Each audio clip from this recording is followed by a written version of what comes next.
Ireland is a good country, proud people, and it will recover. The past 3 years have tested us. They have tested our democracy, they have tested our values, and they have tested our determination, but we have not been found wanting. Because what the Irish people want is nothing more than their due, to live in a country where they can find decent work, have a home, take care of their family, and watch their children grow up in the company of their friends. We are elected to this House as stewards of that birthright. Public representatives whose task above all is to act in the interest of the Irish people, and not just for today or tomorrow, but for our children's future as well. There are differing views in this House about what represents the best interests of those who elected us. That's politics. But there are some facts that simply cannot be denied or swept aside. Ireland may be an island, but borders of its trade, its currency, its workforce stretch across oceans. We are a country that is deeply embedded in the global trading system, exporting 80% of everything we produce. We are a member of a 17-country currency, the Eurozone. We are part of a European market of 500 million people. And now we are dependent on international institutions to pay wages, pensions, and to keep our hospitals, schools and other public services running. Our living standards depend on our reputation as a strong and stable place to do business. And until we can sell Irish government bonds on the international markets again, our living standards are directly dependent on support from our European partners. Let's be clear about one thing. The euro is our currency. It's the money in our pocket, the money we spend when we have it, and the money that we save when we can. The health and future of the euro matters personally to each of us. As I said at the subcommittee yesterday, in the second half of last year, Europe and the euro currency was under massive pressure. We all saw what happened in Greece. We all saw multiple ratings downgrades, even amongst previously invincible AAA countries. We all saw global economic powers like Italy under severe pressure. And citizens using the euro wondered, should I change my money into another currency? Are my savings safe? And other such questions fundamental to any person or any family or any business. All of this was happening despite good news from some sources, including here in Ireland, where our recovery programme was on track with growing exports and good news in terms of foreign direct investment. Late last year, then, it was clear that the euro was under threat and economies were struggling to fund themselves. There was a growing crisis, not just for Europe, but on a global scale. A crisis where Ireland, as an open exporting country, was very exposed to having our recovery derailed unless something was done at a Eurozone and European level. It is often underestimated how much progress has already been made in addressing the Eurozone crisis, in terms of early warning systems, much enhanced financial regulation, bank recapitalisation requirements, overall the retrofitting of the supporting architecture that should really have been there when the euro was introduced. Last December, and then right through Christmas, the New Year in January, Ireland and our fellow European member states sat down to negotiate a new and important part of this toolkit. An agreement with the status and weight of an international treaty which committed 25 states, including all Eurozone members, to responsible budgeting and better arrangements on how Eurozone countries work together and help each other. It is that deal which we negotiated, called the Stability Treaty, which I am asking the Irish people to support. The other crucial tool available to us is, of course, the firewall in the form of the European Stability Mechanism, or ESM, which any country ratifying the Stability Treaty can have access to. As most deputies already know, if any country doesn't ratify the Stability Treaty, it doesn't have access to the ESM. This is a treaty on stability, and it is about ensuring a stable euro.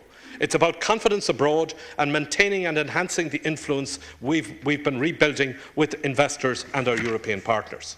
In particular, for multinational employers, from whom so many announcements have come in recent months, their decisions have been thanks to our renewed political and economic stability and, above all, the determination of the Irish people, despite great sacrifices, to restore Ireland's economic health. As Minister for Foreign Affairs and Trade, I've personally heard directly from these investors and employers around the world. They want to do business in Europe, and they're convinced by what Ireland has to offer as a European base. But they need reassurance that the euro currency is stable and that Ireland is a stable and well-managed economy at the heart of the Eurozone. In very large part, this treaty reiterates and reinforces rules already in place through the revised Stability and Growth Pact and the recent EU legislative package on governance and economic management. Giving these higher legal status helps ensure that everyone's bound by the same rules, big or small, and giving us a level playing pitch. The treaty is about managing our debt, managing it in such a way that over time taxpayers' money goes not into servicing debts, but more and more into public services and targeted growth initiatives to create jobs. As a small open economy, we have seen in dramatic fashion how quickly our public finances can become unstable in the face of global economic turbulence. We cannot allow that to happen again. Even if we were not party to the treaty, as a matter of proper economic management, we would have to reduce our indebtedness over time. Those who make claims about the treaty imposing austerity seem to believe that you can run a deficit forever or accumulate debt without limit. You can't. And that's not a matter of ideology, it's a matter of mathematics. And anyone who says otherwise is not being honest with the Irish people. Finally, this treaty is about having an insurance policy, making sure that we have access, if needed, to the ESM funding that allows us to fund those public services and all government spending. We're determined to return to the financial markets next year to stand on our own 2 feet again. We're on target with our programme and sentiment towards Ireland is positive. Yet we can't control world events and the world economy. Markets need to know that there's a backup there in the form of the European Stability Mechanism and that we can only access that if we ratify this treaty on the 31st of May. We hope and intend not to need the ESM, but what Ireland doesn't need is to be excluded from it and the associated uncertainty. Ceann Comhairle, the Stability Treaty is crystal clear about what it's for.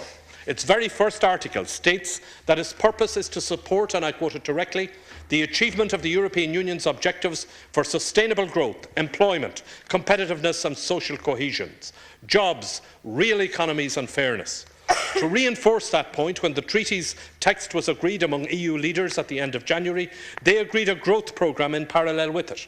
The Irish government was a leader in efforts to ensure this growth programme, and to ensuring growth was at the heart of the treaty itself.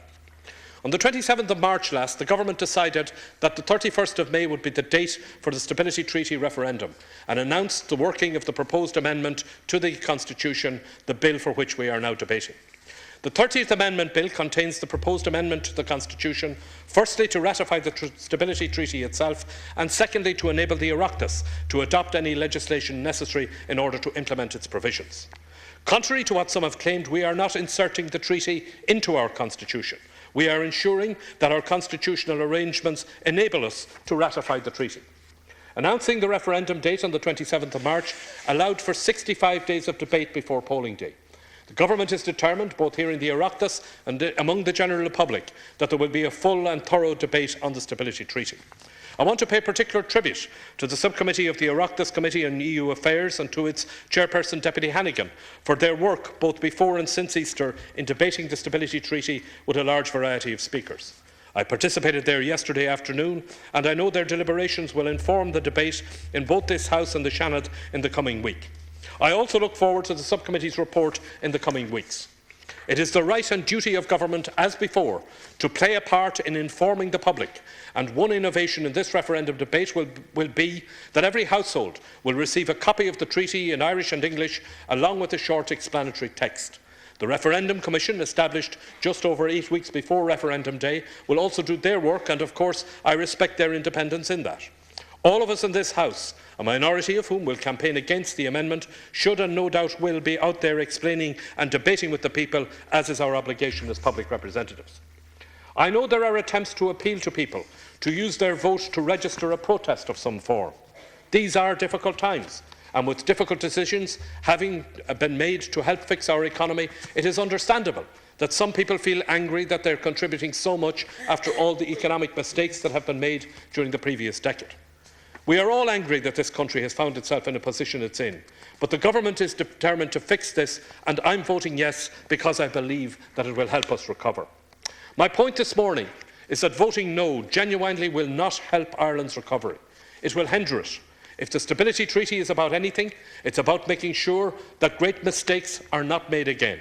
It's about getting a sustainable, fair and people-focused economy here in Ireland and across Europe, where public money is available for public services and jobs initiatives and not for paying down debt. And as I have said now on many occasions, it's about the euro in our pocket. So when we're voting on the 31st of May, Let's not use our vote on issues which are unrelated to the treaty. Let's all of us here in this House keep the debate focused on the Stability Treaty and on Ireland. I am heartened to see early evidence already from civil society groups energised by this vital national issue and poised to play their part in the campaign.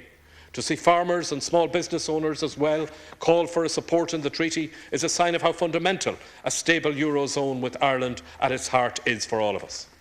I don't claim and have never claimed that the Stability Treaty is the solution to all of our problems, but it is a very important part of the solution for a stable euro, for investor confidence and for recovery, for a vote of confidence in our future, and I urge the House to support the bill, and I urge the people of the country to support the referendum on the 31st of May.